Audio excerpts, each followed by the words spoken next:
अज्ञानतिमिरान्धस्य ज्ञानाञ्जनशलाकया चक्षुरुन्मिलितं येन तस्मै श्रीगुरवे नमः।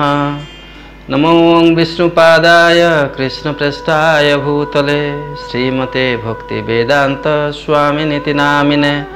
नमस्ते सरस्वतीदेवे गौरवाणी प्रचारिणे निर्विशेषशून्यवादी पाश्चात्यदेशतारिणे।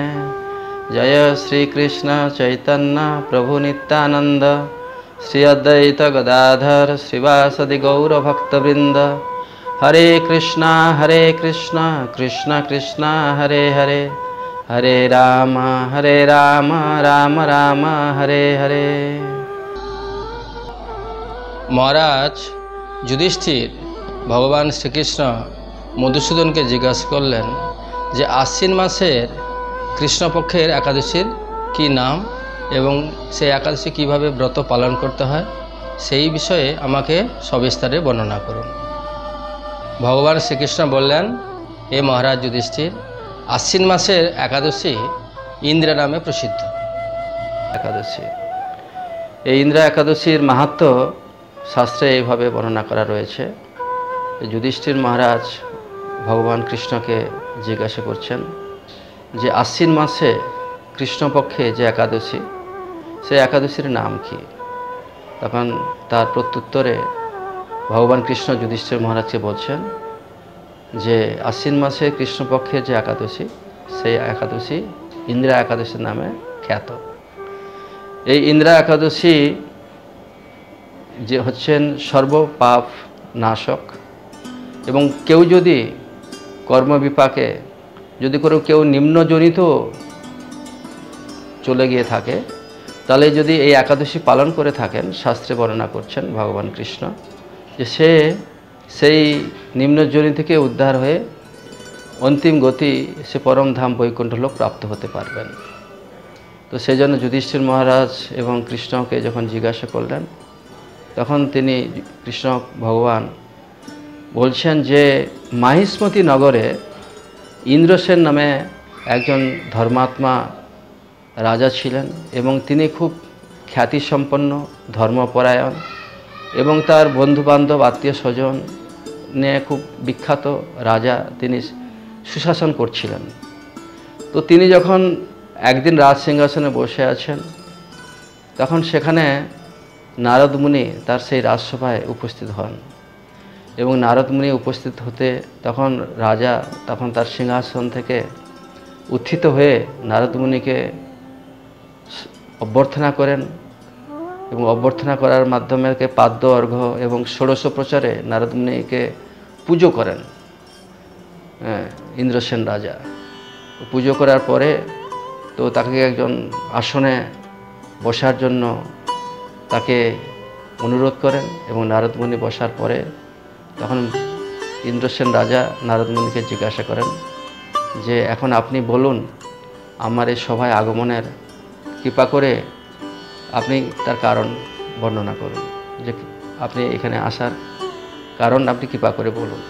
তখন নারদ মুনি রাজা ইন্দ্রসেনকে বললেন যে আমি এক অদ্ভুত কাহিনী তোমাকে আজকে শ্রবণ করাবো। সে অদ্ভুত কাহিনীটা কীরকম না, আমি এক সময় জমালয়ে যমরাজের ওখানে রাজসভাতে গেছিলাম এবং সেখানে গিয়ে তোমার পিতা পুণ্যাত্মা তোমার পিতার সঙ্গে আমার দর্শন হয়। তোমার পিতা আমাকে দেখে তিনি বললেন, হে মুনিবর, আমার একটা ব্রত পালন করেছিলাম আমার জীবনে এবং সেই ব্রত পালন করার ক্ষেত্রে আমার কিছু ভুল ত্রুটি হয়ে যায় এবং সেই ব্রতের যে ভুল ত্রুটি হওয়ার জন্য এবং সে ব্রত ভঙ্গ হয়ে যাওয়ার জন্য আমার অপরাধ হয়ে যায় এবং তার ফলে আমি এই যমলোকে রয়েছি।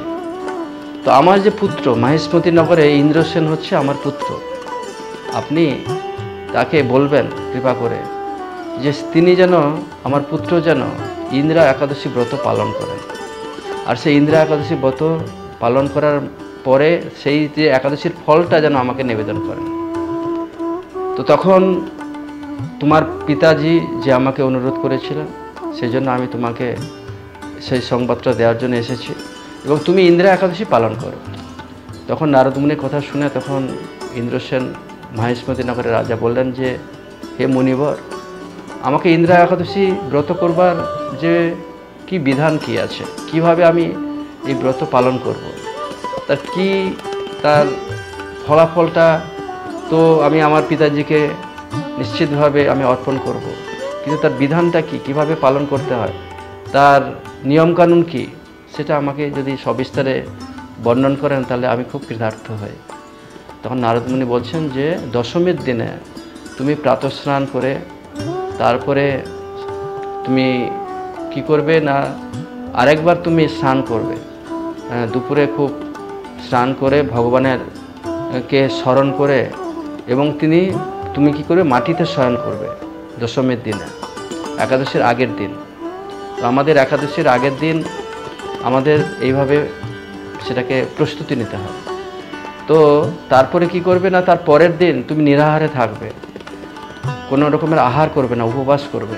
উপবাস করে শালগ্রাম শিলাতে এই পুণ্ডরীকাক্ষ, গোবিন্দ এইভাবে ভগবানের বিভিন্ন নাম উচ্চারণ করে তাকে পুজো করবে শ্রদ্ধা সহকারে, কৃতাঞ্জলি পুটে ভগবানের শালগ্রামের শিলাতে পুজো অর্চনা করবেন।